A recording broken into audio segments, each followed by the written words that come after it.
Welcome back to the Tucks and Tomahawks podcast. I'm Adam Dorito, and this week we are just throwing a whole bunch of shows this week. We got every candidate who wanted to interview with me for state chair coming up this week.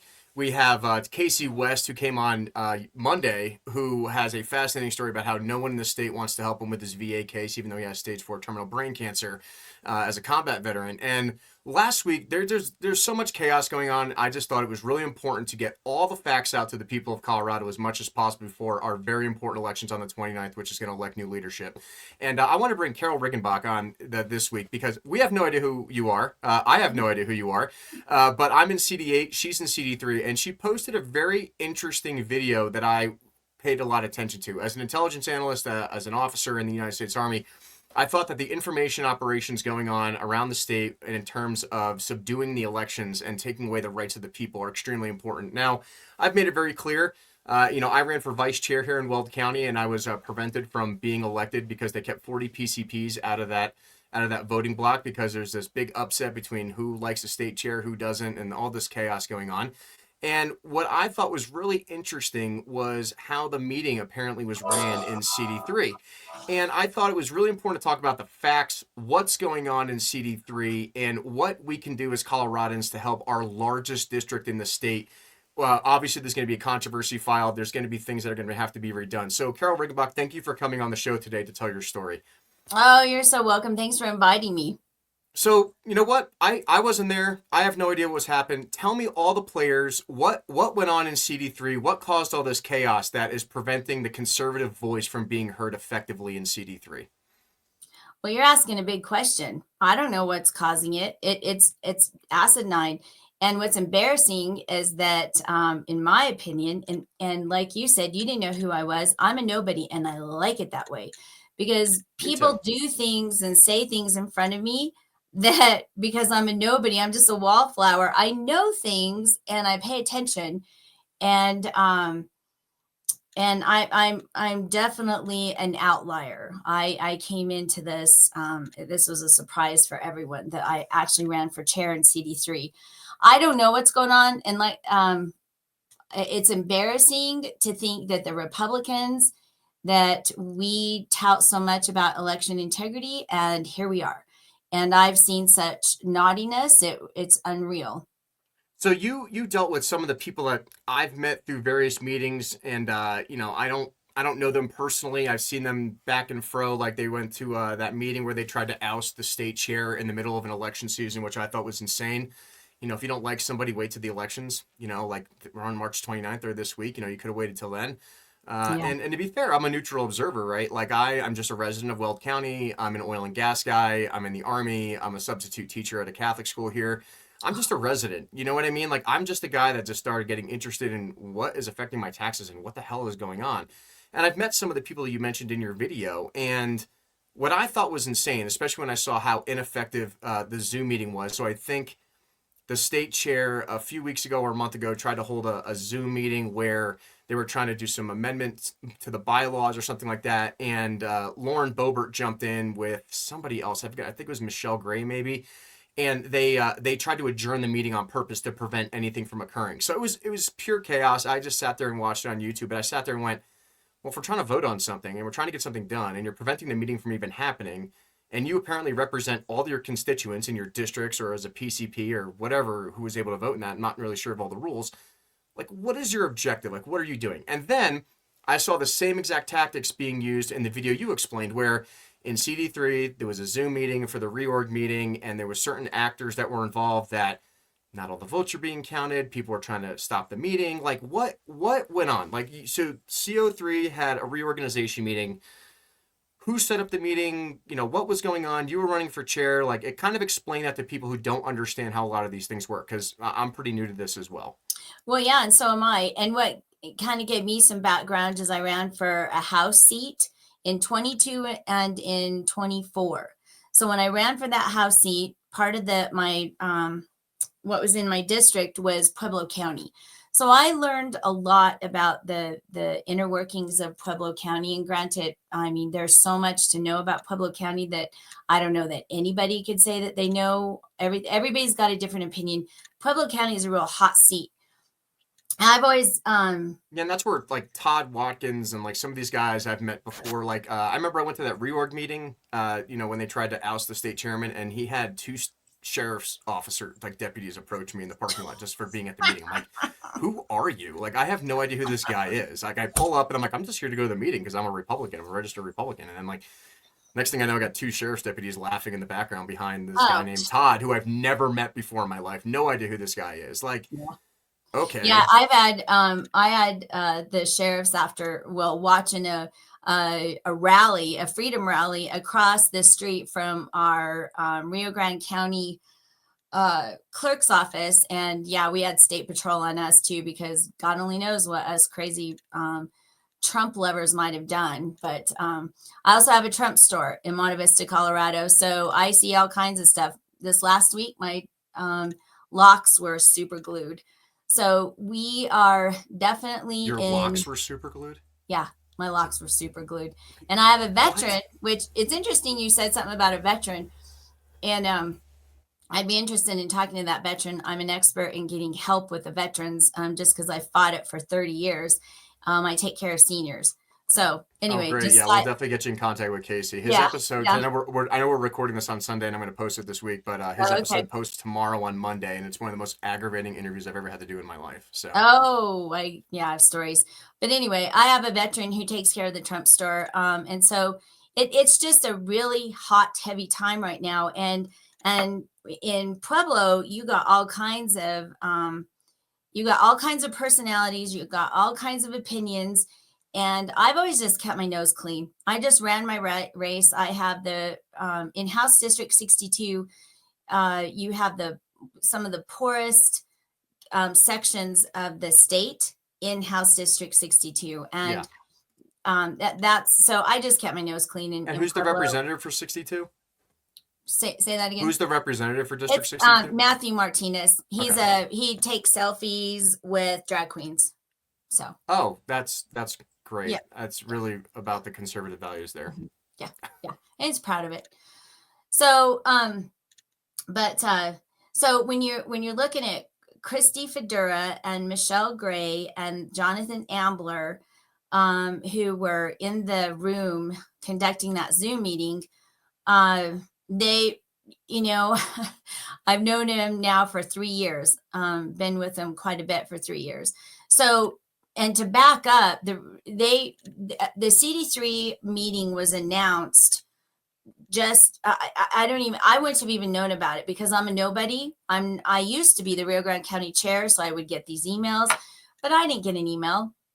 I found out about it from my county secretary, and when she was just making a comment about that there's CD3 reorganizational meeting, and it's happening on Saturday. I went, what? What is happening on Saturday through Zoom? Are you kidding me? In 2023, when we voted for our chair, secretary, and vice chair, and that was the first time I'd ever been to a state meeting. I got into this because in 2020, Mama got pissed because they were throwing my old folks in their rooms, shutting the door, and feeding them like dogs. And that's why I got into all of this baloney. And I did a lot of homework from 2020 on, figuring out what's really going on in this country and the world. Um, so when she told me that, I was like, well, that's not the way they did it in 2023. What's going on? Why didn't they have it in person? In 2023, they did the breakouts of all the districts. And for some of you may not understand, like, what the heck is all this? So every county has a chair, vice chair, and secretary. Same with the districts. So your senator belongs to and everybody knows Boebert. So Boebert belongs to a district, her territory, and that right now it's CD4, correct? Or Yeah, she CD3 switched from CD3 to to CD4 4, right? when so she didn't have to run against Adam Frisch, I think. So That's a whole nother story I know a lot about too. But because of that um, Pueblo territory. So do you think the reason she switched was because she didn't think she had a chance of re-winning election you know, in CD3? I think there's far more to it now that I'm watching what she's doing now, because I've called her the new Pelosi swamp creature, And she really is. You know, Pelosi was tearing up the speech behind President Trump, and not, she's all sassy and kind of snotty and all. That's what Boebert's turned out to be. And I've prayed for Boebert since she first got it. I had her little picture next to my nightstand, and I still do. But I'm calling it the way it is. She's being a Yeah, very I'll huge I'll little say my personal experience with her on the federal side. So like a couple years ago, I started trying to pass something on the federal side called the Dorito Act, which is named after me. I'm an Air Force Academy grad, and then I experienced rape and sexual assault at the academy, and then I turned in a bunch of generals, and then they went after me and destroyed my career. And all these victims and survivors, they never got justice for their case because they were falsifying mental health records to say you were crazy, so you couldn't charge these people in criminal court. So basically, I formed a bill saying that like it should be illegal to falsify mental health records in retaliation for reporting rape and sexual assault at the Air Force Academy, and then therefore the DoD, because it's not in the UCMJ written that way. And I figured this is a really bipartisan issue. I don't understand any representative in the state of Colorado that would go against this. And I had a bunch of state representatives actually sign on to it, to endorse it into the federal stuff. And I talked to her military liaison a few years ago when I came back from deployment in Syria. There's pictures of her and me, like in full paratrooper uniform in DC. And then she went silent. She went to CD4 and then ignored me like I didn't exist. And I sat there and just went like, well, I was your constituent because I was in CD4. And then they did a redistricting when I was deployed. So then I ended up being in CD8, which is a new district.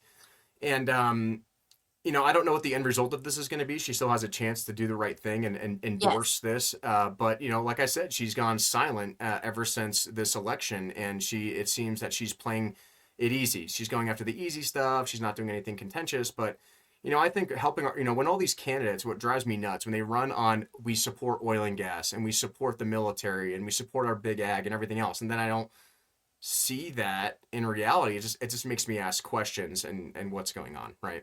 No, I agree. And it's the same thing that she'll say she supports the veterans. She does. They haven't done a dang thing for the veterans. No, and there's things. I have ideas how to fix things because I get the veterans their benefits. And so when I can go do that, when I mean, I know that they could do something if they really put their mind to it.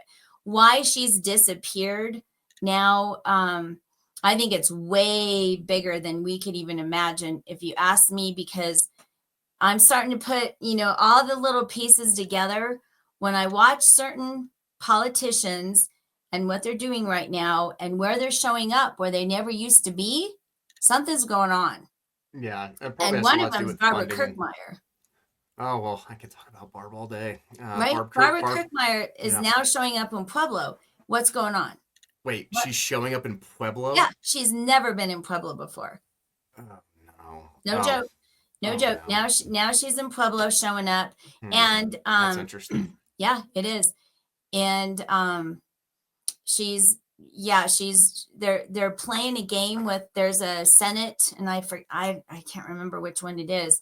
I think they're playing a game with the Senate district in because well, who's who and who wants who, and Isn't Ty Winter down there too?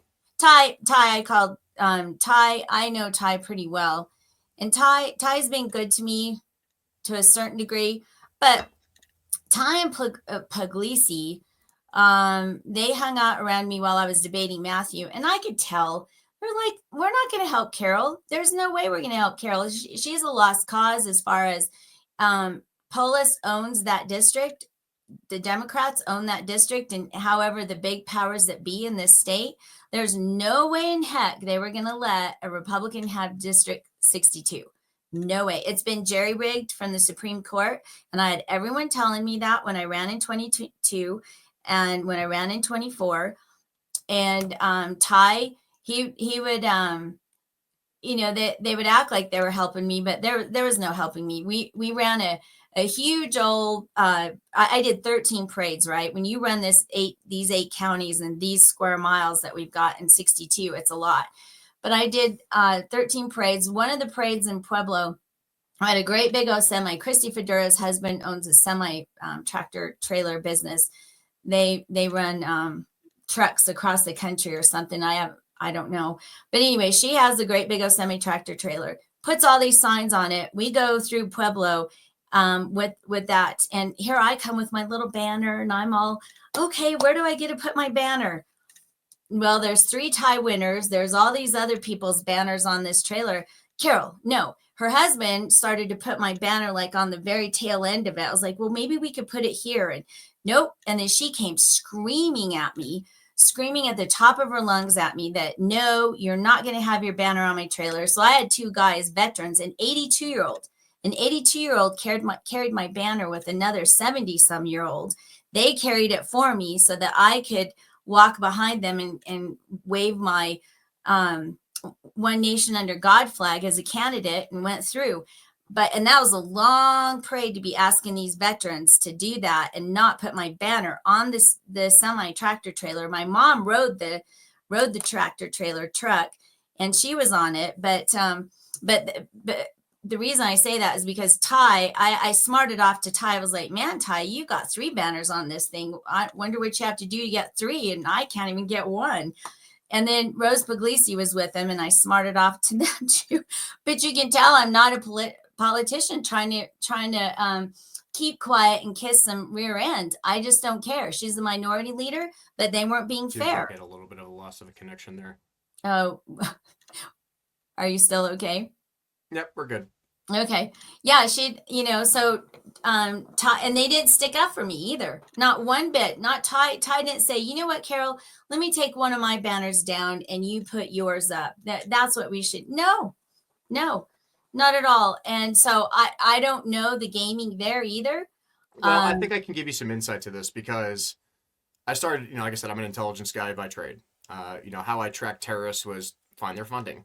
And I work in oil and gas. This is my job. This is my profession. And, one thing that a lot of candidates up here run on in Weld County is, oil and gas workers, this, even though every company I've worked for has shut down. We've lost over 30,000 jobs. We've lost millions of dollars in tax revenue. Now they want to raise our taxes as a way of making up for the difference and claiming that nuclear is going to fix it. I sat there and went, what are you talking about? We have the 3rd largest producing county in the country or something like that, or 7th, and 3rd largest producing state in the nation next to Texas and North Dakota. Like, what's going on? So what I started digging, and this is where I think, this is my hypothesis. I can't prove any of this right now. I mean, I pulled bank records and stuff because of the access of the information I have to, but when you say that Barb Kirkmeyer is down south in Pueblo County, this is where it kind of makes things interesting. So one thing that's interesting that people don't know is that Barb Kirkmeyer owns a massive family farm and bought it back for $1 and was leasing all of that property off to one of the major oil and gas companies up here, Anadarko at the time, who now has sold out to Oxy. Concurrent to that, one of her largest donors, and for a lot of the candidates up in this area, is somebody called Steve Wells. Steve Wells is one of the largest royalty oil and gas producing guys in the state of Colorado, big rancher guy. And what I found interesting is the county commissioner races in Weld County. Why did they push out Lori Sane? I didn't know who Lori Sane was until very recently. And it just, she's Lori Insane. Well, why was she pushed off the board? Well, this doesn't make any sense. When I found out that Lori Sane was trying to advocate for allowing oil and gas permitting everywhere in Weld County, as it should be. It should be equal opportunity for all these oil and gas companies. But what I found interesting is that the county commissioner, this guy named, I think Stephen Maxey was his name, was one of the oil and gas permitting guys here in Weld County, and he was only allowing permitting on Barb Kirkmeyer's land and Steve Wells' land, and anything outside of that was unallowed, right? And then magically, he gets put in as commissioner for District 1 the next election. Okay, so that sounds like a political favor to me. You can't, you can see the dots, whether they connect or not, you can't prove that. Right. There was another commissioner named Kevin Ross, and he is one of the commissioners now, and he was one of the project managers for the, I think it's called Buffalo Ranch, which is the main water supply out of Wyoming that supplies Greeley for its water. Well, who owns that ranch? Steve Wells, right? So now you're seeing that the water supply and the oil and gas permitting for Weld County are controlled by one man and one senator, so to speak. So I started asking questions about this, and I started going to my representatives. I think it was Carlos Barone and, even like Ty Winter and Puglosi or whatever her name is. She's the majority leader. Right, and Dan Woog and stuff. And I supported them all in their elections because they're like Weld County Republicans, like, sure, whatever, Laramie County sounds great. And then I had a phone call with them saying like, hey, like I work at the refinery and we are under a $10.5 million fine and we're getting our butts kicked by the CDPHE and the ECMC, and no one's fighting for us. Like, what representatives are going to go to the Capitol and start fighting for the only refinery in the state? We supply all the jet fuel, all the ag fuel, What's going on here? And I was told behind the curtain, well, we can't do anything with oil and gas. Why? What do you mean you can't do anything with oil and gas? We're not. You're not allowed to touch this. And then I start looking into land ownership and royalty rights, and I find out that Ty Winter's family owns a significant amount of royalty rights down in District 3, right? And all the drilling down there. So I start connecting the dots, and I pretty much find out that all of these people, this is why, and the only reason I'm bringing this up is I find out that you mentioned that Barb Kirkmeyer's in Pueblo. Yeah. Well, so why was Ty Winter? And then, the minority whip, Pelosi, whatever her name is. And these are the people that I tried to have formal conversations about saving our jobs, saving the steelworkers union, saving the refinery. And like I said, I'm not saying, A plus B equals C, but when you look at where the money is coming from, who the major donors are, the oil and gas industry, who owns the royalty rights, it makes me start, and the water supply, which is also just as critical as oil and gas out here, it makes me start asking questions. And this is actually one of the reasons I reached out to you, is because you witnessed this redistricting meeting. And the people that you mentioned, Christy Ruckus or Fedora, whatever her name is, I said I've met her like twice in person. I waved at her and said hello. I even offered her to interview at some point in time when she was running for something, because I offer interviews to everybody, even Democrats. Because that's what I do. I'm an equal opportunity. And I start seeing this hesitancy towards me. Like, people start attacking me. They start saying like, "Oh, don't trust this guy," blah blah blah. And I'm like, "What are you talking about? I'm just a constituent asking questions of my representatives that apparently represent all these conservatives." But when I start seeing massive corruption within state representatives, and I start seeing who is funding their campaigns, and this is all open source information. You can go on Tracer, you can go on the FEC website, and I can look at who's donating all this money. Oh yeah. Right? And I look at how much money Steve Wells has donated to these campaigns, and how much, some of these other oil and gas companies, Bayswater, for the Lincoln Project and things like that. And I sit there and just go, this is interesting. And then, ironically, I start looking on who is on the boards for the CDPHE and the ECMC. And each of them have a representative from Chevron, Oxy, right? So you start seeing that the oil and gas companies that are paying for these campaigns, and they're paying for their permitting, right? And they get the exclusive permits from these representatives and senators in the state. And now they're controlling who's finding the refinery, who gets permitting, who doesn't. And most people don't know this. The only reason I know this is because I work in the industry and I pay attention. Yeah. Yeah. But then it affects everybody else. They always complain they want to expand the tent. They want to bring in more conservative voters. No, they want to bring in voters that are going to vote for their agenda because it keeps them in office. And I think this is where maybe even Lauren Boebert's tied into this, because, like I said, why would Lauren Boebert show up to these meetings as well? Why did she throw her hat in the ring and try to close, the meeting when they were trying to do the bylaws amendments? Right? Like, why are you interfering as a congressional member and calling for the meetings? So I'm now starting to see the dots connect with this stuff. And you, as someone I don't even know, is validating some of these theories that I've been developing over the past several months, because next thing I know, I'm getting text messages from associates of Steve Wells saying I better keep my guns at my door. Why? And who is directing those threats towards me and my family? Why? Because I'm digging and I'm finding out where the money's coming from and who owns what and what's permitting. So this made me ask questions, right? And then it started making sense of why they want to keep me out of Weld County politics, why they don't want me involved as a constituent, why they want to keep me in my place, even though these, like I said, I'm an Army officer. I've deployed to combat zones. I'm not afraid of these people. They're just people who have their 6:30 pancake breakfast meetings and then try to run things over. But, to be 100% fair, I'm part of the generation that these people sent to war for 20 years, and you killed my friends. And we want change. We want to raise our kids and, enjoy our lives differently than what has been done in the past. And that's why we call ourselves like the America First Conservative Movement. That's why I'm the national vice chairman for the American Veterans First Association. Like, we take these things seriously, and we're looking for candidates to put into office, and from the lowest levels, from the school board all the way to Senate and governor races, right? Which is what we do public fundraising for, going around the country and targeting these swing states where we can put good representatives in. Because if we're constantly dealing with representatives that you're dealing with, or what I'm dealing with, or probably multiple people around the country are dealing with, nothing's ever going to change, right? Because these caucuses, or whatever you want to call them, or these meetings, they're controlled by like 20 to 50 people. And when you're telling me that you can't even put you're openly running, we don't want to be biased in our primaries. We want to let everybody run. but then No, that's not true. but they're still picking their winners, right? You can't Yeah, even put a well, but banner, or they're right? hiding their meeting, or they're hiding their meeting, and that's what my opinion I is that didn't understand that because they did the same thing in Weld County. Like I was running in the race and I never got an email to even show up to the meeting. I had to find out through a Facebook group that and I that was your county meeting. yeah, and I was running in the race, Yeah, yeah, right? that's And people are nuts. like, well, only voting members are allowed to get those emails. I sat there and just went, but I'm apparently running, so why wouldn't I be notified of the meeting? Did you just not want me to show up? Like, you know what I mean? Like that would make things real. I mean, it made things really easy for them anyway because they prevented 40 PCPs from voting. Now, could I have won? Maybe. I don't know. But they permitted those PCPs from to vote after the meeting, after their elections were held, right? And so they complain that we need more Republicans, we need to bring in more independents into the voting block.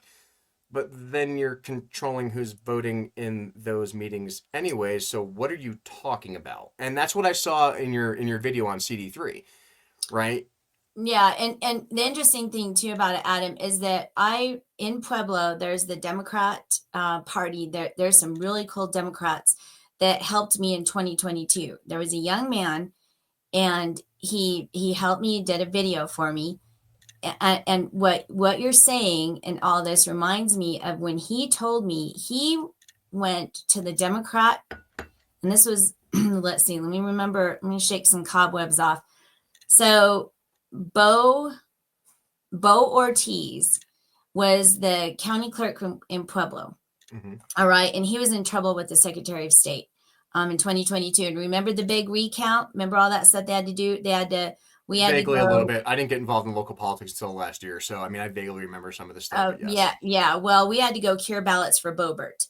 Okay. Okay. So this is the other thing that you need to understand too, or you need to know, and you can maybe start connecting dots. It's just so weird. So, there's just so much to tell, so many things that I've seen.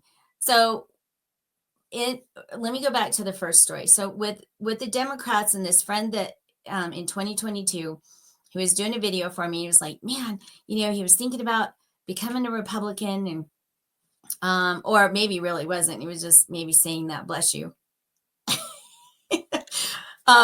So he was telling me about when he went to the meeting, Bo Ortiz, and I think from what I understand, Bo Ortiz, and I don't know this for a fact, but I was told that Bo Ortiz's family ran the Democrat Party in Pueblo. So when he goes to the meeting and he was with somebody else, a high-powered lawyer of some sort, went to the meeting. It was the same sort of organizational meeting that you're talking about, wanting to become a PCP.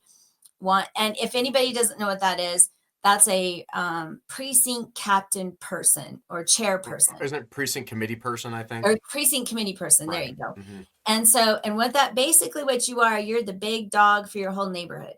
You got this little territory in your neighborhood and you're in charge of that neighborhood. That's what a PCP is.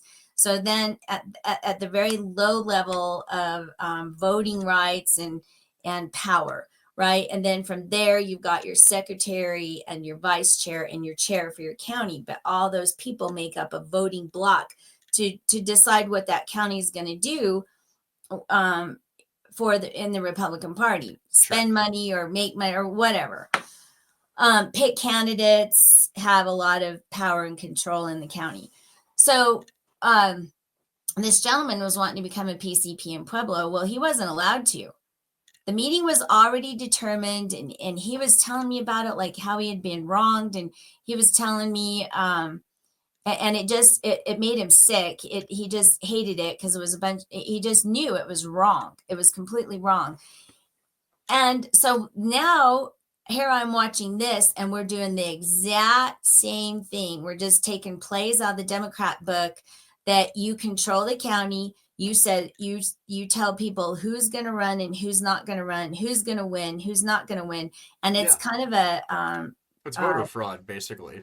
But, yeah, and we complain about voting fraud, but we're doing it ourselves. And yeah. And to go on that, one thing I see in a lot of these meetings too is, for example, I saw Barb Kirkmeyer. She had a bunch of printed out sheets of who every PCP or district captain was going to vote for, before even hearing the people that's vote. what they do. Hey, you're allowed a speech or whatever. But I'm like, wait a minute. So if people are coming into a meeting and they're supposed to vote for new leadership, if that's what they want to do, because I believe in, representative constitutional democracy, because we don't live in an actual democracy. And no matter who it is, no matter whether you're an establishment Republican, whether you're America First, like whatever, I'm all about making it fair and being as open and honest as possible. If you want new leadership, you should be able to elect it, right? But if you're coming with a pre-printed out sheet and it lists all the bonus members you're going to vote for, who you're voting for chair, vice chair, secretary, treasurer, why are we even having a voting meeting? Yeah. Right? And you know why they do that, Adam? And I saw this kind of arrogance. And I think at least some people in Pueblo, I think they think they're doing right, but the people are just too dumb. The people are just too dumb to know how to vote and what to do. And so they Sure. have to manipulate for the people because they know better. They know the bigger picture. They know better, so that they have I can listen to speeches and I can make my own decision. I'm not that dumb. You know Oh, what I are you mean? sure, Adam? Are you sure? I don't need to be told who to vote for.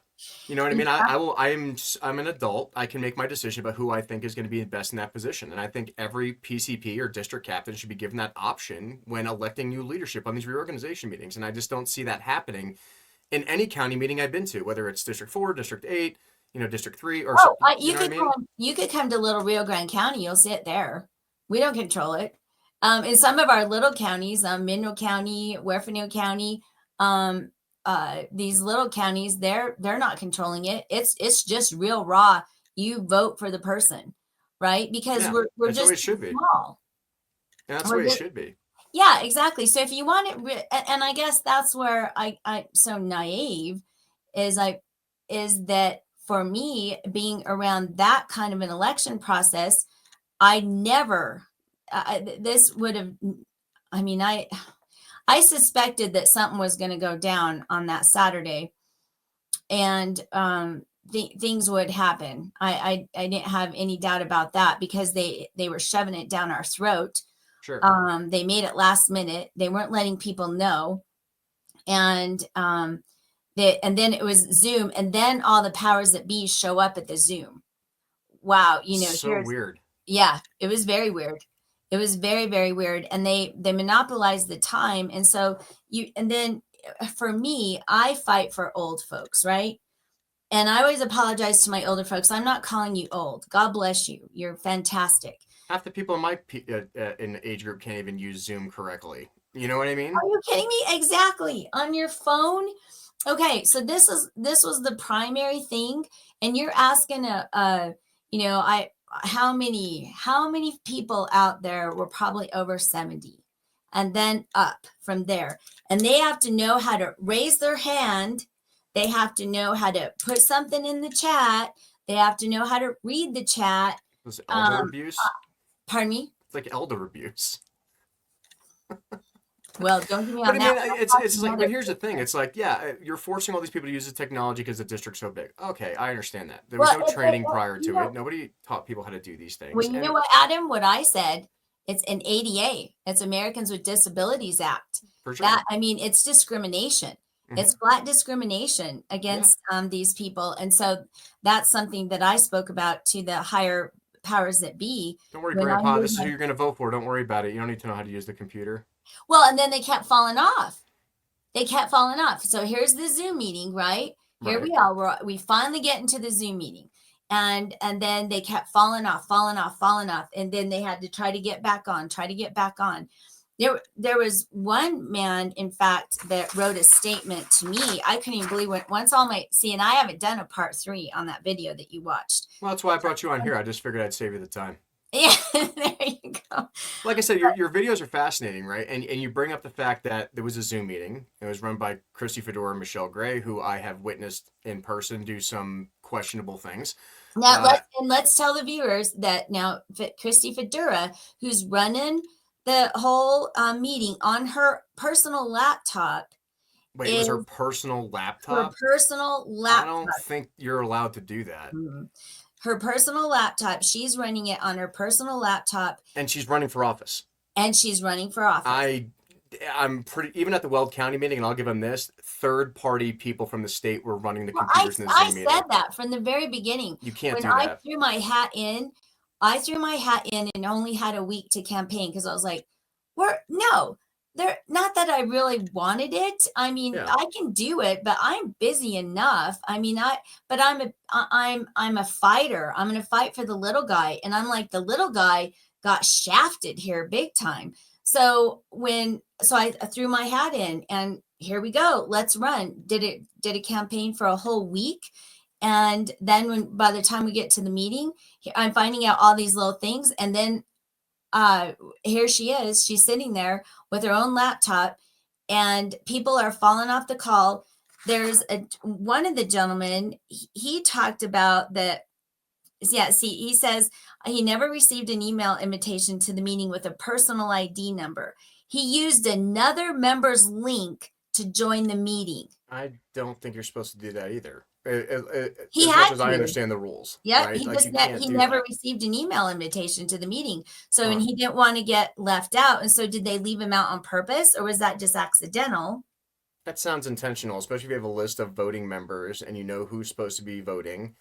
I mean, like I said, I can't say A plus B Right. equals C, and Yeah, I'm trying to be as objective as possible. Like, absolutely. And so once he got in, he changed his name to somebody else. And he didn't really he said, I was unaware that in doing so, I stole her ballot and voted for her. And then this lady had to explain the issue to Michelle Gray, who's in charge of the teller committee. Michelle Gray was in charge of the teller committee. If anybody doesn't know, the teller committee collects all the votes. So okay, here Michelle Gray is in charge of the teller committee. She's gathering up the votes. And this lady who her vote was stolen, her ballot was stolen because this other guy had to use her login name.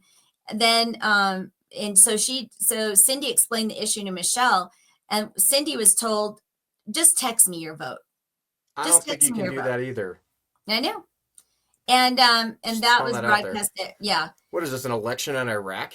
Like that's a, And then you know what I know what some of my guys were doing? Some of my there was another person I talked to out in the field out there in the Zoom world that what he did, he voted on his phone, right? Then he also texted Michelle his vote. Now, do we know if his vote counted twice or once? How did she reconcile the vote? I have no idea, but we know well, that's where you're there were supposed to have an 10. identification number. That's why Yeah, you're proctored in. That's why you show your ID. Like these are election integrity things that the Republican Party complained about during the Trump election, but we're not following those ethics and morals ourselves when it comes to electing our new leadership within the counties. no, Right. That exactly. makes complete sense. I know. Got it. I know. And then and again, once the meeting was going and it was just that constant, it was constant.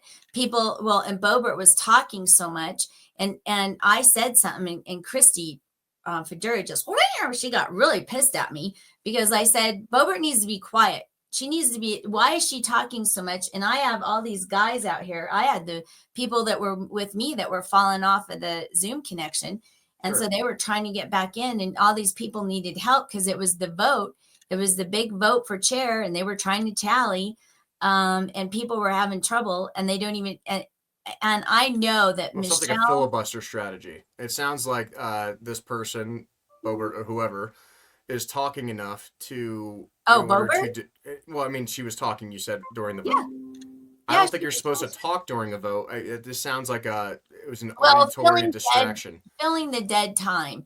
And while she was doing it, she was in a vehicle. And by the way, we've asked for the Zoom. I asked for it to be recorded.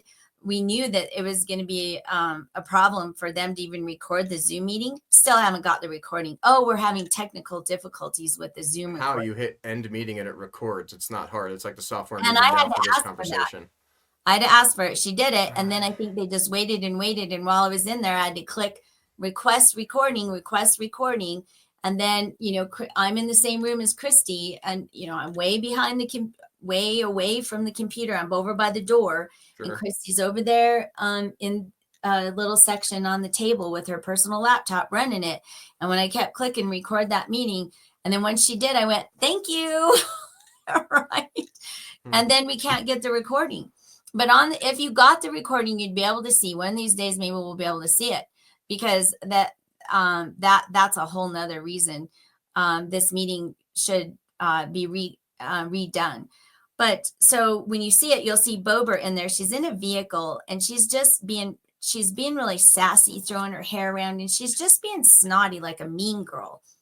Like that, not Okay. like a dignitary congresswoman. And I know people like the fire in her, but I agree. Sure. But now what we've turned to is to just mean girl.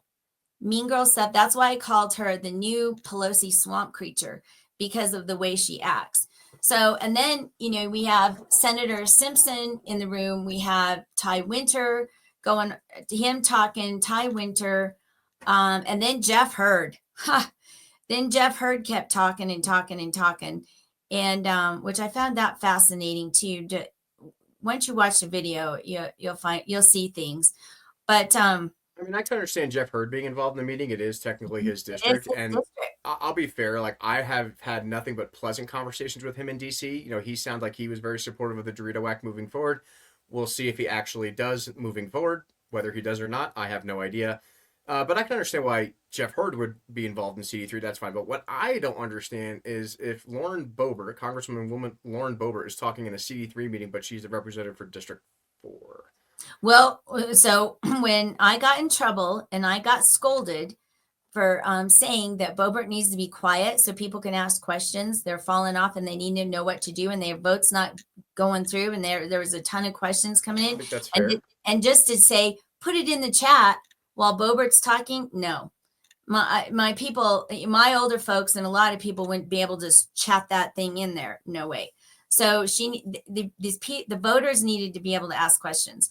Well, when I was told, well, she's here to nominate me, and I don't think you right can away I nominate popped off and anyone. said that sounds illegal. And so Yeah. then later on in the meeting, she did a second with other people for Christie, but everybody on that, all the dignitaries, all of your representatives, Ty Winter, and then Matt Soper, and then Senator Simpson and Christie were Jeff Hurd. They were all nominating and supporting the current regime, the current people who had called this meeting, who were conducting this meeting on a personal Zoom laptop from an officer, and knew the whole thing was crumbling in front of them. And I know Michelle, Yeah. and I know Jonathan Ambler was there. He had run Mhm. for House District 46 in the Okay. past, and 3 times, in fact. And I know Jonathan, and he was there to do technical support for them. And I said, Jonathan, this is a flipping nightmare. There's no way. And he said, I told him not to do it. And they were all and Michelle was rubbing her face in her hands.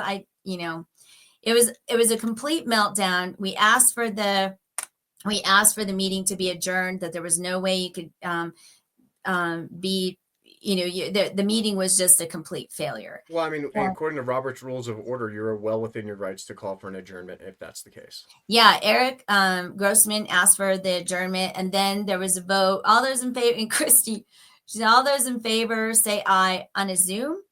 That's All not those in how that. favor You say can't. That's aye. impossible. That's impossible to do that. You I can't do I was that. kind of chuckling, but I was just watching, keeping my mouth shut. Yeah. And then all those in against say nay. Okay. So that didn't work. Okay, everyone, to adjourn the meeting. If you want to adjourn the meeting, raise your hand. Well, that didn't work either, because you got technologically challenged people. How Sure. do you raise your hand? Take your hand down. Where do I see my hand raised? And and some people are on a teeny tiny phone, not these bigger phones. And so that ended up being a mess. So then guess what they did? They decided to do a roll call vote, which that's what I asked. That's what I wanted to do from the very beginning, is when we vote for chair, vice chair, and secretary, it should be a roll call vote. It should be a I roll mean, call vote. with an online meeting, that's probably the most ethical, moral thing you could do to get actual vote counts. Absolutely, exactly. And so I know that in the rules of the meeting, they specifically said the voting had to be kept confidential. And then I don't buy that. I don't, and that goes for any voting. If you are a representative, whether you're a PCP or a district captain or a member of Congress, right? You represent people, and I don't agree with a secret ballot on anything at well, all. it was interesting because that's what they came at me with. And of course, I have a caring heart and they know it. So I had mercy, right? And I said, okay, I won't ask for a roll call vote. That's all right. I won't ask for a roll call vote because of these people that are going to get threatened and such. But then later on, yeah, then later on, I see that the people that were bawling and crying to me were the very ones who were in cahoots in Pueblo County. They were in cahoots with Michelle and Christy. So, again, my naivety, and I believe in having a code of conduct that you operate by, and transparency, and a ladies' agreement, a gentleman's agreement, a handshake means something, and my word means something. Yeah. And you just, when you're in the middle of this, you're around people that their word doesn't mean a dang thing to them, not one thing. And it was interesting because when I called, and this is very telling too, and I know you saw it on my video, but I called Senator Simpson a traitor, and Senator Simpson and I have known each other quite a while. He called me up and he was pretty upset about it, and I said, I stand by my word. I'm calling you a traitor. I'm calling all of you guys a traitor, because once you saw that the total meltdown of that meeting, and that meeting was not secure, you didn't even ask the question.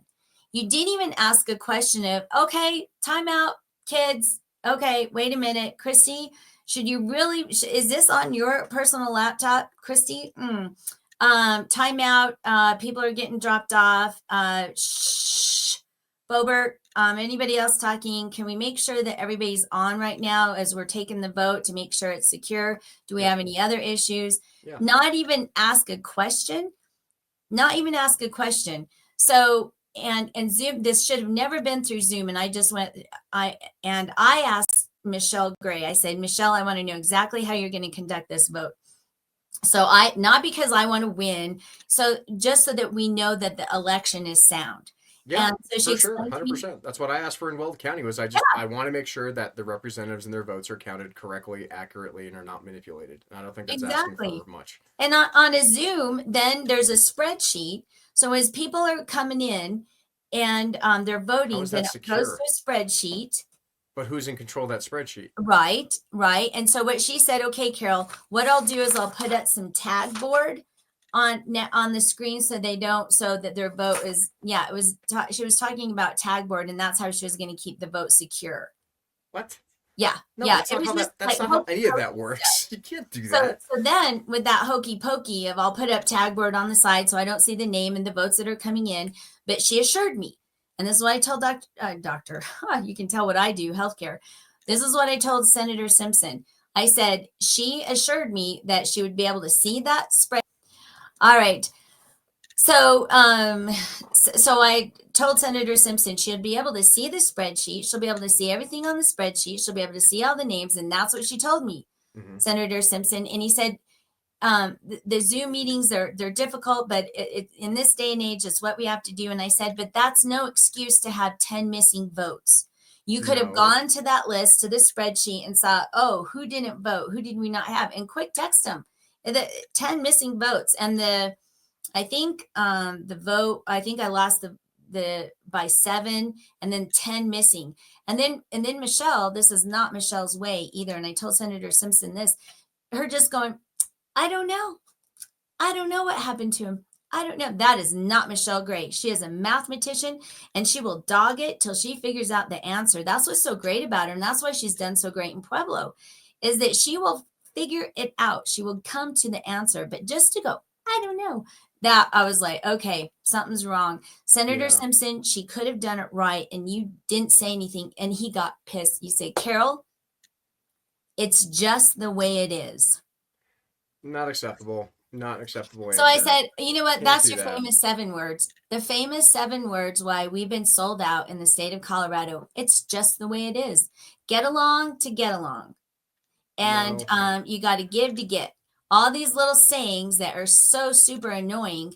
Why now we're cooked. We're cooked. And and what's sad about it is that I've been Twitter pated about Polis. Like, what could he do to us in the next 2 years in this legislative session, plus another legislative session till we get rid of him? But now I'm looking at this going, it's all kind of rigged all together. So Republicans claim that there was election fraud in the 2020 election, and this is the big focus for Donald Trump was election integrity. But yet the local municipalities, counties, whatever districts are doing this in Colorado. And like I said, I do not think this is an isolated incident anymore. After what I witnessed in Weld County, what goes on in Adams County, Archuleta County, Arapahoe County, Pueblo County, I'm hearing the same story over and over again. And the problem is, like I said, there's a small group of like 20 to 50 people that run all of this stuff because they're more worried about staying in power and doing this for themselves because they're self-righteous. And I don't agree with that. And this is what we vouch for with the American First Veterans Association is that we're done and tired of this broken system. And I have a plenty of combat veterans who are willing to replace you. And I think it needs to happen. And I think even people like you should be given the shot to run in a fair and free election, which is what America and our Constitution demands. And it's just the fact that I'm hearing this story over and over again from people I don't even know. Like I said, you and I have no idea who each other are, right? So this is not a non-biased assessment. This is somebody as I rose my right hand to defend the Constitution against all enemies, foreign and domestic. And I assure you, I have fought more domestic enemies underneath that oath than I have ever fought on the domestic sphere. At least I respected my enemies overseas. Yeah, ISIS, they're terrible people, they're terrorists, they're bad people, but they believe in what they believe. Unfortunately, I have drones and cooler toys than you do, and I'm going to make you disappear. That's frowned upon here in the United States. You can't do that. But it's just when you see a repetitive pattern and you see this, it's what is the bigger thing going on? And like I said, I think these people are in on it. I think they have a coordinated effort in order to maintain control, in order to control oil and gas revenue, water, farming and ranching rights, these trans kids in schools, our school districts, and it's affecting us. And this is what they're doing to appeal to their donors, because like I said, people like Steve Wells, they've corrupted the entire system. And what are we going to do as normal Americans? How can we even fight back if people like you can't even run for office? If we don't have a chance. If we don't even have the chance they of haven't ever, stopped me. You know what? And all things work and together good, for our good. good, The thing about it is that us, I may not have fought in the military, but I'm a warrior. hmm And I I will see that. fight for the little guy. And they've done some really terrible things to me as I ran for office in Pueblo and the entire district, different counties. But in Pueblo has been pretty rough on me. The Republicans have been, but that's okay. I just water off a duck's back. I don't care. But now when they start when I see what they're doing that is affecting everybody and they're picking on the little guy where the little guy, because I'm a little guy, can't run for office, that's now where we have to draw the line.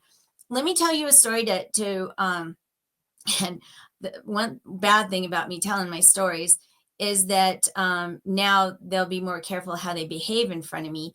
But another one, so you remember probably the run for office that Bober and Fritch. It was gigantic. It was just huge, right? It was so big, so big. And Adam Fritch was so big and Boebert was so big and they're running against each other. Well, okay, so that was in 23 or 22.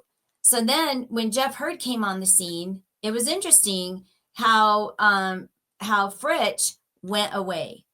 Most people may not have seen that, but like in Pueblo, Fritch went away. He went, like, you'd see pictures of him with all the volunteers and everybody that was running for office in 24, Mhm. and you'd see some of the people running for office, and one in particular, you'd see one sign and all the candidates behind this one candidate, Matthew Martinez, who did House District 62.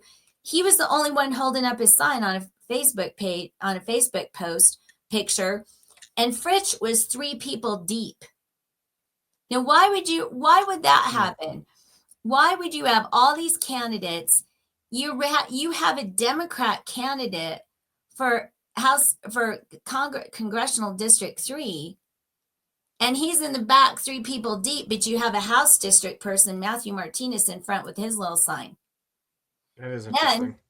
Yep, exactly. And I saw little signs like that. And then one time we were coming out of a place where we were speaking, and Adam Fritch, I was walking out the door and he saddled up right next to me and he asked, and we're walking to the parking lot and he asked me, "So what are you going to do after this?" And I said, What are you going to do? He said, oh, well, I'll probably go back to my blah, blah, blah, blah. What? You're not planning on winning. You're planning on going back to your previous life. You're not planning on winning. So there was all these little things, because when he did that, and I don't even think he realized what he'd done and what he had said, and I caught him up on it. He didn't say, yeah, I plan on winning. I plan on going to even if he was to tell me, I plan on going um to Washington and cause President Trump all kinds of trouble, or who or cause the Republicans all kinds of trouble. But he didn't even sass off like that at all. He just said, "Yeah, I'm going to go back to blah blah whatever he was doing." So those are, That's yeah. fascinating. So it's like it seems very coordinated. It seems very intentional, right? I, I, And it's kind of funny because Adam Frisch added me on Facebook like 2 weeks ago, and I have no idea who this guy is. He apparently posted a bunch of shirtless pictures of himself on Facebook, which is interesting. Um, yeah, weird. Yeah, I don't understand it either. But this is this is the crux of the problem is we have everyday Americans. Like, I'm a union worker in the steelworkers union at the refinery. I've worked in oil and gas for 13, 14 years now. I've been in the military for 15. And we want to make sure that our representatives represent our values and our families and everything else. But it seems like they are intentionally keeping people like you or me or anyone else from even being involved in local politics because they are afraid of with giving up their power. They're afraid of new people coming in with new ideas. And I think it's something that I'm really happy to hear that, you probably need to read this book. It's called The Courage to Be Disliked. It's actually quite a fascinating book. yeah. But people like you need to continue to run for office and push against the system because if we don't, we are never going to fix it, and we can't accept the status quo as acceptable moving No, forward. absolutely. And I would encourage everyone who hears this, throw your hat in, even if you're just stand up and run. Yeah, There'll be people who will help you. Well, I don't know what to do. Like, I have all kinds of county chairs, like in CD3. There's quite a few county chairs that are brand new. There's 27 counties in CD3. So there's yeah, these it's the biggest district in the yeah, state. So yeah, exactly. And probably one of the biggest in the nation. And there needs to be some organization, and there needs to be some way that we can assure that we're going to have good candidates that run, that are really about the people, that'll go up to Washington D.C., not get rich. I don't have a problem with people earning their money, but then when they become millionaires and such, all of us are wondering, well, what happened with that? yeah, insider stock trading. Right. I mean, So, I follow Nancy Pelosi stock trades for fun, and I make money off of it. So oh, that's hilarious. Oh, well, see how smart you are. she does way But better than hey, Fidelity listen and to Charles Adam, Schwab, that's for everybody. sure. Just follow you Yeah, right. Autopilot. It's an app. You can actually put like $100 a month into it and just follow all the stock trades of your favorite senator or congressperson and see how good they do. Dan Crenshaw and Nancy Pelosi are doing great right now. Way better than your best financial advisor in Wall Street. I'm telling you, I just, yeah, I'm just not that sharp, not that. And when yeah, I forgot what it was, and somebody was asking me something. I said, you know what? I'm not smart enough to game it. I don't have any. That's I'm not a politician. I don't know You're just this. an everyday American just trying to Yeah, exist and yeah. live.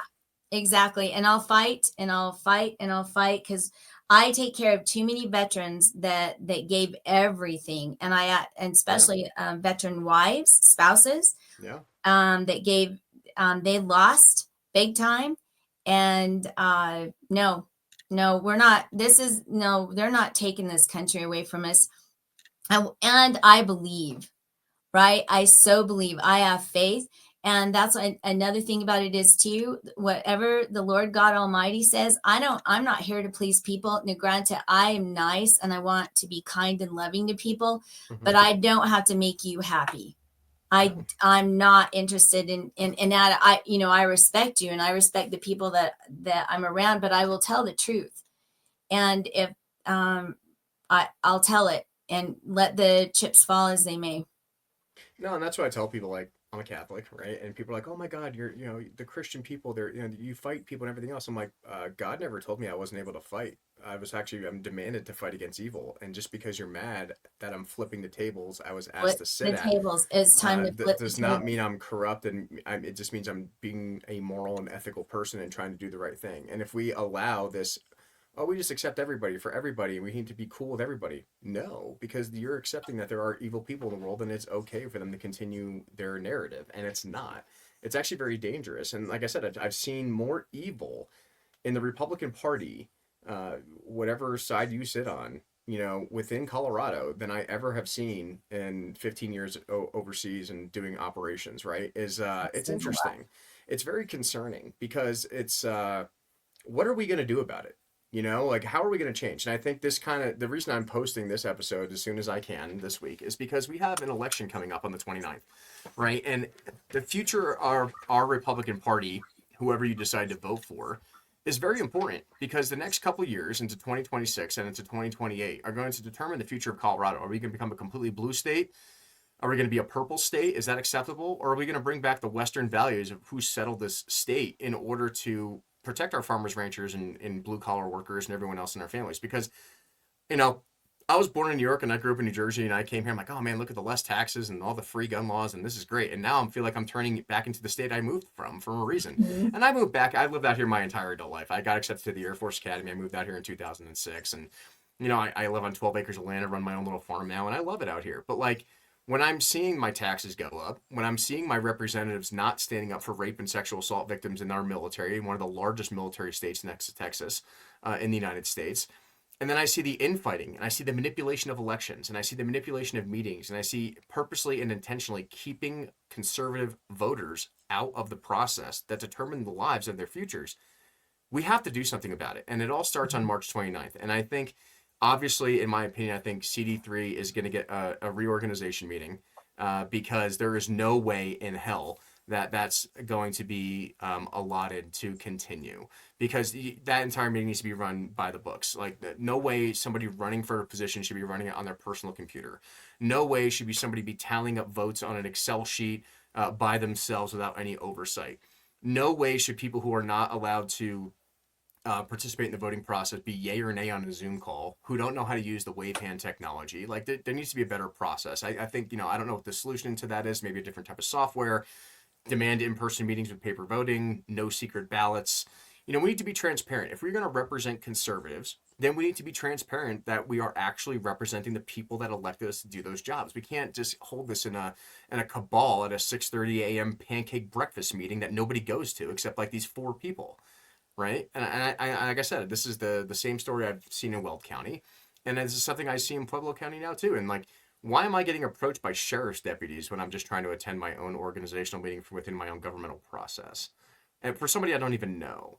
Right. And I've offered to meet with these people numerous times. Hey, Todd, you want to sit down and have a cup of coffee? Hey, Christy Ruckus, you want to sit down and talk about this stuff? I'm interested to know what you know. And I'm always ignored. I'm always treated like, we can't let this person be involved. And I've seen the same thing with you. And you actually ran for a significant position, and they kept you out of that process. I don't believe that's fair. That is not what our veterans fought for in defending the Constitution of the United States. That is not who we are as Americans. It sounds like a dictatorship in a communist country. Yeah, absolutely. And what again, we fight principalities. So, and that's what you can see. It's not this is way bigger than it is that governmental principalities in the spiritual realm. That's what we're fighting here. Yeah. And what I would encourage everyone is to get involved. And what I would dare say, if you want a little excitement on a Saturday, you need to come to this 29th meeting because they have to, you wouldn't be able to vote, but you could come and you could watch the process is what I would say. I would definitely try to come, and they cannot let you out. And I say this because in 2023, when we did this process, and even in 2024, there was people that were Republicans that were there, and they were allowed to be there in the meeting. Now, this is another thing. At the state convention, there was Democrats running Cleve Simpson's campaign, and they were in our state convention meeting. Now, another thing about Jeff Hurd is Jeff Hurd, he signed on the ballot, right?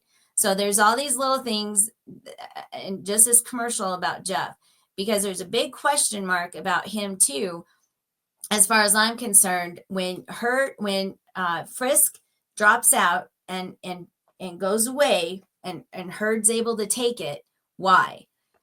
That's all we have to do is ask the question, Yeah, why? And if and I don't know that the answer to that question, but that does seem suspicious, especially what since it was so just contentious ask in the why. previous election. Right. And right. And then he petitioned on the ballot. So he didn't have to go through the whole process where you give speeches and all that. It's rough. It's really rough. But then he shows up to the state convention meeting and he's there and he's in a baseball cap and he's undercover. What? Yeah. And then when the state party figured it out and they called him on it, he was gone.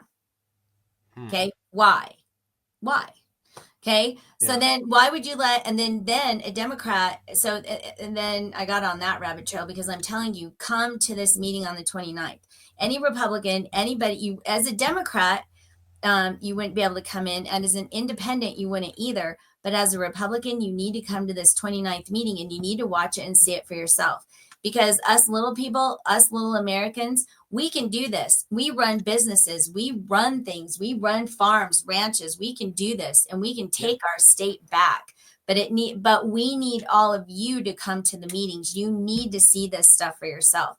And what I'm going to do is I'm going to challenge Miss Fedora, Michelle Gray, you need to be on this podcast. You need to speak up and tell your side of the story.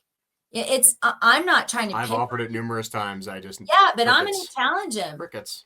Hey, sisters, you know what? We've been good friends, and you've helped. And Michelle, you're the bomb in Pueblo. You're unbelievable what you were able to get done. Christy, you know what? You need to come on this show, and you need to tell your side of the story. And she is the RNC committee chairwoman, so yep. And why not be transparent about the position that you are running in and talk to the people of Colorado? Because this is like the reason I run this podcast and I talk to people around the country, not just people in Colorado, but like we don't all get to go to these meetings because we live in a giant state. So the best way to get information out there, and I'm a millennial, so I'm a little bit more technologically inclined, but the reason I want to do interviews with anyone who's running for chair, the reason I want to publish anyone who's running for any office in the state and get it out there so people can get to know who you are one-on-one, because we don't all get to go to these little secret meetings. We don't all get to see your crappy Facebook post with like 4 lines yelling at somebody about some other pancake breakfast. Like, I don't have time for this crap. I want to listen to who you are, why I should vote for you, and why you think my vote is important, right? And I think podcasting, having these one-on-one conversations is the best way to do it. Whether I agree with you or not, like I said, I will interview a Democrat. I'll interview Jared Polis himself if he wants to come on the show. I don't care. That's America. That's because some of the best Americans that I've met in this whole journey since I hopped in 2020 has been some Democrats. It's kind of funny because I like I said, I'm in a union, unfortunately. I'm by force, but like I have to go to the APAC meetings every year, and I've actually had more cordial, common sense conversations with Democrats. Obviously, we don't agree on the base fundamentals, right? That's never going to happen. But like they're nice about it. But then I have these conversations with Republicans in the state, and it's like I get death threats at my house. I'm like, wait a minute. Why? Like, what is going on? Actually, I want to bring up this picture. This is actually really interesting that I saw. So this was the other day in Weld County. This is 11,000 people showing up to see Bernie Sanders and AOC in flooding the UNC university grounds. I can't even get 50 Republicans to show up at any meeting anywhere, right? And this is what's killing our party, is that I understand you have kids. I understand you got a ranch to run. I understand you have things to do. But if you don't show up to these meetings in force and you don't demand representation from your representatives effectively, we're going to lose everything. We're going to lose our gun rights. We're going to lose, our pro-life movement. We're going to lose our farms, our ranches, and our water rights, and our oil and gas jobs, and everything that makes this state what it is. And I'm telling people, this is why I decided to get involved in local politics, because this is the future of my family. And obviously the people that are doing it are not doing a good job. And they're keeping people like you from running for office. And it needs to stop. The nonsense needs to stop. You know what? And there's far more Republicans that are fantastic. Yeah, it's the 80-20 principle. And I would dare say this too, Adam, what you saw at that thing, probably most of those people were paid to go. And maybe somebody will say, Carol, what? But I don't care. I've been around them and I've seen what they do, and they get paid for this stuff, and they're activists. Yeah. But there at the Trump rally in Colorado, it was Adam. It was unreal. It was Oh, I know. I ran security with Secret Service there, so Did you? I was the guy at the front of the line hanging out with Secret Service all day. Okay, well then you needed to be at the back of the line where I was at. Well, I got to help the ADA when it got going up front, and that was a blessing. But to see where the seniors walked, a little old lady walking for how many miles to go see Trump, and Yeah. the lines and lines and lines and lines. You should have seen what the people had to go through at 4 a.m. At Oh, 4 I know. a.m. When you're one of Yeah. us little people, you got to see the crap that these people had to go through to get there. And then when you're in there, right, and we up front next, taking care of all my wheelchairs and walkers and all my folks, and then looking all the way back as far as my eye could go, and the room is stacked and there's still people outside. Yeah. You know There's like what? 20,000 people outside, even when Trump Colorado started is talking. red, Adam. It is. But the problem Colorado is, is I red. need people to show up like that to all the important things when Trump's not there, I know, right? I hear you, but yet on the you know what, Adam, too, just from having the Trump store, people are afraid. They are. And they are, because they're afraid that's what's going to happen to them, to their locks on their door. Their locks are going to get super glued. So some people are warriors like us. We'll stand on the wall. You get behind us. We got it. We're on the wall. You get behind us. We got it. We're going to do this, but we need you back there helping us and supporting us. And that's why I would dare say, as many of you America First people, get to this 29th meeting. Get there and let's crowd that building up, and let's get in there and let's see this process. Because what I didn't realize is how important that the state Republican chair, vice chair, and secretary is. It is. That administrative responsibilities that those three people have is gigantic for the sake of all 64 counties of the state of Colorado. And we need every 64 one of our counties to be as strong as they can possibly be. They need direction. We have newbies that are coming out of nowhere, and they need to know how to run their county as a chair, what's their duties as a vice, as a secretary. And they just need some direction, and they need a leader. And that's what we're going to choose on this coming Saturday. And I hope they choose right, because we have some candidates who I've gotten to know over time, and they're terrible. They are not good for the party. You know, I won't put my biases out here. I'm a non-voting member, so my opinion doesn't count. But well, I'm not a voting member either. Right, and you know, another important thing is Steve Bannon's coming into a town, and Antifa has tried to disrupt that. And the worst thing you can do is be scared and stay away. If you have the ability to go, I'd go buy a ticket right now for the America First Golden Gala. You know that Steve Bannon's going to come in and talk and try to motivate Coloradans to get involved in the Republican Party again. And I think that's super important on the 20th to go. Like, I'll be going right after work. It's going to be a long night, and especially have to be at work at 4:30 in the morning the next day. But I will be there because it is my duty as an American to be involved in the party that represents my values, right? Exactly. So yeah, exactly. If you haven't, go to the Golden Gala this the day before on the 28th. Please go to the meeting on the 29th if you can. And please listen to this podcast and spread it around. I think Carol's discussion, and like I said, this is a very neutral, open conversation about some of the corruption that we've seen in the counties, and how you, as conservative voters in the state, need to get involved and hold our elected representatives, whether it's PCP, district captains, congressional representatives, state representatives, state senate. We need to hold them accountable. And if they refuse to do their job, we need to primary them and remove them in 2026 at the latest. That's it. We need new leadership if they're going to fail to do their jobs. So right, and Colorado's winning. God's taking care of us, and Colorado's winning. We are winning. We're winning. We're winning.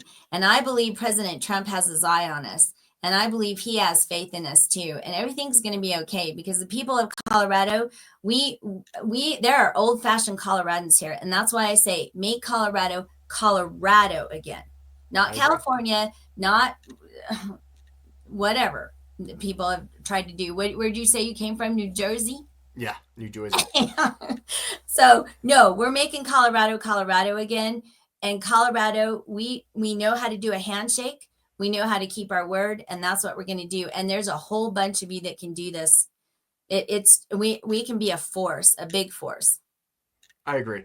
Well, hang on for a minute after we end the show. I got to make sure all the stuff records. But thank you so much for coming on the Tuxton and Tomahawks podcast today, Carol. This has been an eye-opening conversation, and I hope a lot of people get to listen to this before the election here on the 29th, and I hope people start taking their party seriously and they decide to be citizens and not residents, and they actually participate in their democracy, in their constitution. Amen, brother. Amen. And you can be proud when you watch your grandchildren one day and you're watching them run around just like, you know what?